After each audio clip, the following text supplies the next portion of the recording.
Cuba Información. Tengo una forma más de adornarte la vida. No me digan más mentiroso, no me digan más. No me digan más mentiroso, no me digan más. El Parlamento Europeo ha otorgado en 2010, por tercera vez en los últimos 9 años, el premio Sájarov a la libertad de conciencia, dotado con 50.000 euros, a un representante de la llamada disidencia cubana. Después de Osvaldo Payá y las Damas de Blanco, este año ha sido concedido a Guillermo Fariñas.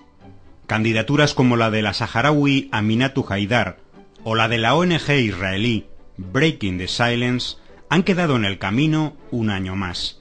Algo curioso si se compara con objetividad la realidad de derechos humanos de Cuba con la de tantos países del mundo, entre ellos algunos de su región como Honduras o Colombia, y más aún si se tiene en cuenta que Cuba está al final de un proceso de excarcelaciones de todos los que la Unión Europea considera como presos políticos.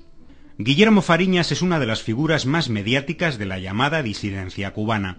Conocido por sus huelgas de hambre, se define a sí mismo como un contrarrevolucionario cubano y dice ser partidario de la lucha no violenta contra la revolución. Numerosos medios internacionales le denominan incluso el Gandhi cubano. ¿Pero qué hay de cierto en lo que cuentan los medios e instituciones que le defienden y sostienen? En la justificación del premio Sájarov, por ejemplo, el Parlamento Europeo afirma que las estancias de Guillermo Fariñas en prisión se debieron a su actividad política. Sin embargo, si repasamos su historial penal, vemos que esto es absolutamente falso. Fariñas ha sido juzgado y condenado en Cuba en 2 ocasiones.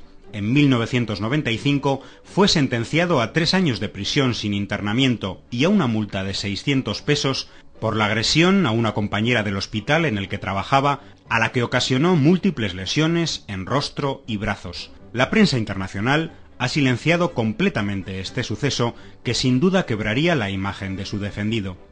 Varios sitios web, como la enciclopedia Wikipedia, relativizan la citada agresión, sosteniendo que se dio al calor de una discusión en la que Fariñas acusaba a aquella de corrupción. Guillermo Fariñas fue protagonista de una segunda agresión violenta en el año 2002 en la ciudad de Santa Clara. En aquella ocasión, agredió con un bastón a un anciano tras una discusión política. Como consecuencia, a esta persona se le hubo de practicar una intervención quirúrgica para extirparle el bazo. Fariñas fue condenado a 5 años y 10 meses de prisión. Los grandes medios tampoco han reflejado este suceso. Guillermo Fariñas tiene estrechos vínculos con personas y organizaciones de la extrema derecha de Miami, de quienes recibe financiamiento. Los pagos a Fariñas son reconocidos por él mismo en una carta de agosto de 2009 dirigida a Ángel de Fana Serrano, conocido terrorista de Miami vinculado con la organización paramilitar Alfa 66.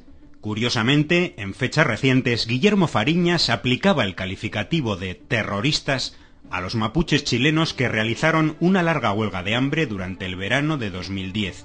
Al contrario que las protestas de los luchadores mapuches, las huelgas de hambre de Guillermo Fariñas son ampliamente cubiertas por los medios internacionales. La última la realizó entre febrero y julio de 2010, reclamando la liberación de los que califica como presos de opinión de Cuba. Estos presos, muchos de los cuales han sido ya liberados por el gobierno cubano tras un acuerdo con la Iglesia Católica y el gobierno español, fueron condenados en tribunales de la isla por su financiamiento por parte del gobierno de Estados Unidos, superpotencia que, recordemos, somete a Cuba a un bloqueo económico condenado por toda la comunidad internacional. Solo la Agencia para el Desarrollo Internacional de Estados Unidos, USAID, destinó para el año fiscal 2009 la suma de 15,62 millones de dólares a la llamada disidencia cubana, con la intención de derrocar el orden constitucional de Cuba. Las cantidades procedentes de otras instituciones, así como de organizaciones que a su vez son financiadas por el gobierno de Estados Unidos, multiplica esta cifra. Desde un punto de vista jurídico, este financiamiento convierte a dichos disidentes en agentes al servicio de una superpotencia, lo que es penado en cualquier país del mundo. Hace meses el gobierno español ofreció a Guillermo Fariñas la posibilidad de emigrar y ser acogido en territorio español. Puede resultar curioso que alguien que, en sus constantes apariciones en la prensa internacional, dibuja como un infierno la vida en Cuba, se niegue a emigrar a la 9ª potencia económica del mundo y prefiera seguir viviendo en un país bloqueado del tercer mundo.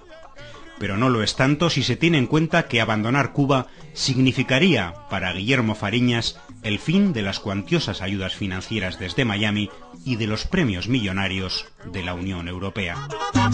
Goodbye.